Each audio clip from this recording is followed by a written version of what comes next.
아무튼 이번 선거제는 개정 선거법에 의해서 준연동형 비례대표제, 그러다 보니까 군소정당이 유리하다는 얘기가 많이 나오는데요. 그러다 보니까 군소정당 창당도 많습니다. 이러니 투표를 나중에 개표할 때 자동 개표가 안 된다는 얘기도 나오고 있는데 최종혁 반장이 관련 내용을 정리했습니다. 네, 앞서 전해드린 대로 거대 정당에서 사실상 비례 전용 정당을 만들게 된 건 바로 준연동형 비례대표제 때문이죠.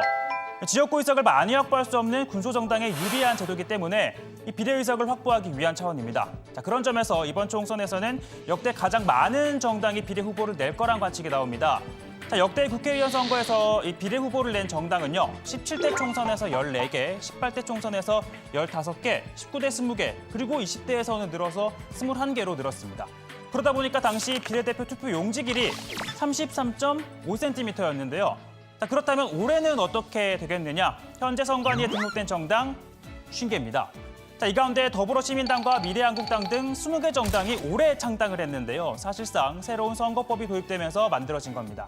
자, 만일 이 50개 당이 모두 비례 후보를 내면 어떻게 될까요? 제가 한번 만들어봤는데요. 바로 이렇게 됩니다. 자, 기표칸 높이를 1cm, 이 상하 간격을 0.2cm로 계산하면 투표 용지 길이 66.3cm가 됐는데요.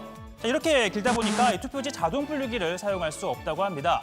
자, 선관위에 따르면 25개 당 이상의 후보를 내면 투표 용지가 길어져 불가능하기 때문에 결국 일일이 사람 눈으로 확인을 해야 하고 몇 번에 기표되어 있는지 확인해 집계를 해야 한다는 겁니다. 그만큼 개표엔 더 오랜 시간이 걸리겠죠.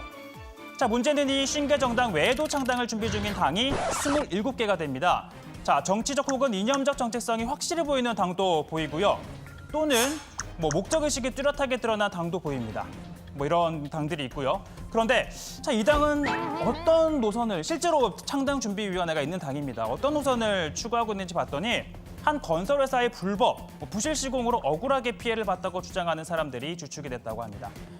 자, 이들이 모두 비례 후보를 낼 것인지는 27일까지 기다려봐야 합니다. 자, 20대 총선에서도 등록된 27개 정당 가운데 후보를 낸 건 21개였죠. 그리고 준연동형이 도입됐다 해도 이 군소정당이 원내 입성하는 건 사실 쉬운 일이 아닙니다. 최소 3%의 득표율, 표로 따지면 약 70만 표를 얻어야 하는 건데요. 자, 20대 국회에서는 21개 정당 가운데 이 4개 당이, 그리고 19대 때도 20개 정당 가운데 4개 정당이 비례 의석을 얻었습니다. 다만 18대 총선에서는 15개 가운데 좀 많죠. 6개 정당이 의석을 확보했는데요. 거대 양당 외에도 한나라당 공천에서 탈락한 친박 세력이 뭉쳤습니다. 그리고 진보정당이 세력을 키웠죠. 게다가 대선 후보였던 이회창, 문국형 두 사람이 중심이 된 당이 돌풍을 일으켰기 때문으로 해석됩니다. 자, 그렇다면 이번 총선에서는 과연 3%의 벽을 넘어 원내 입성할 수 있는 당은 몇 개나 나올 수 있을까요?